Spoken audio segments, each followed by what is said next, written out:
बिहार में इन दिनों सत्ता पक्ष और विपक्ष दोनों की तरफ से चूहे बिल्ली का खेल चल रहा है और पिछले 8 सालों से ये खेल लगातार जारी है। पहली बार 2015 से ये खेल शुरू हुआ था जब प्रतिपक्ष में बैठे थे आरजेडी के नेतृत्व वाली महागठबंधन और उसके बाद एनडीए थी दूसरे पक्ष में, जिसमें नीतीश कुमार की पार्टी जेडीयू भी महागठबंधन से हाथ मिला लिया था। इस जुगलबंदी से बीजेपी को विपक्ष में बैठने पर मजबूर भी होना पड़ा था। तब से प्रतिपक्ष कभी चुप नहीं बैठा, बार बार खेल होता रहा।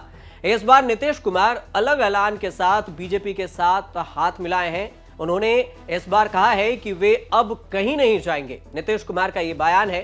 हालांकि उनके इस बयान पर ज्यादातर लोग मजाक उड़ाते हुए भी नजर आ रहे हैं, इसलिए क्योंकि पहले भी उन्होंने इसी अंदाज में कहा था जब वो बीजेपी छोड़कर इंडिया गठबंधन वाले में गए थे आरजेडी में, तो उन्होंने कहा था कि मर जाएंगे लेकिन बीजेपी के साथ नहीं जाएंगे। लेकिन अब दोहरा रहे हैं कि हम अब बीजेपी में आ गए हैं, मतलब एनडीए में आ गए हैं, तो अब एनडीए छोड़कर हम कहीं नहीं जाएंगे। बिहार में एनडीए की सरकार तो बन गई है, लेकिन 12 फरवरी को बिहार विधानसभा में फ्लोर टेस्ट होना है। इसका मतलब है कि नीतीश सरकार को विधानसभा में बहुमत साबित करना होगा। वहीं तेजस्वी यादव ने पहले ही ऐलान कर दिया है कि अभी तो खेल होना बाकी है। कयासबाजी ये भी हो रही है कि तेजस्वी यादव बिहार में कुछ बड़ा खेल कर सकते हैं।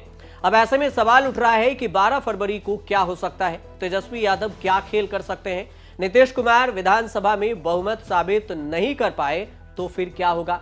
क्या आरजेडी की सरकार बन पाएगी या नहीं? ये 2-3 सवाल है जो आपके भी मन में भी उठ रहे होंगे।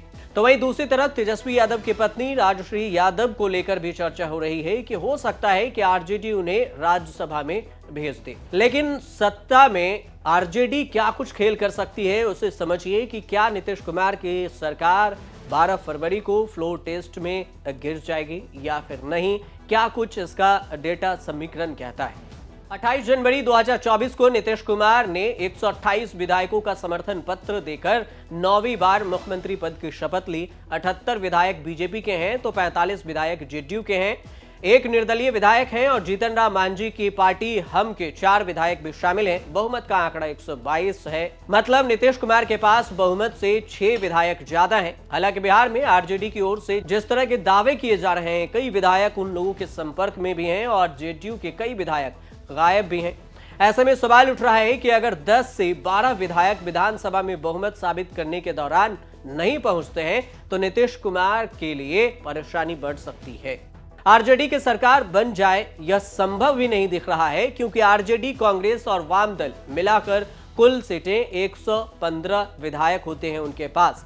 अगर जीतन राम मांझी की हम पार्टी भी मिल जाए, समर्थन दे देती है, तो भी 4 विधायक को मिलाकर 119 ही होता है, जो बहुमत के आंकड़े से भी कम है। बहुमत के लिए 122 सीटें चाहिए। अगर जेडीयू या बीजेपी का कोई विधायक फ्लोर टेस्ट में नहीं आता है, तो सरकार को समर्थन नहीं करता है, तो वह पार्टी छोड़कर आरजेडी में शामिल भी नहीं हो सकता, क्योंकि दल बदल कानून के अनुसार से 1/3 विधायक को छोड़ना पड़ेगा, जो संभव नहीं दिख रहा। अगर 4, 5 या 10 विधायक छोड़ते भी हैं तो उनकी सदस्यता चली जाएगी। ऐसे में वो आरजेडी को समर्थन भी नहीं कर सकते, लिहाजा बिहार में राष्ट्रपति शासन भी लग सकता है।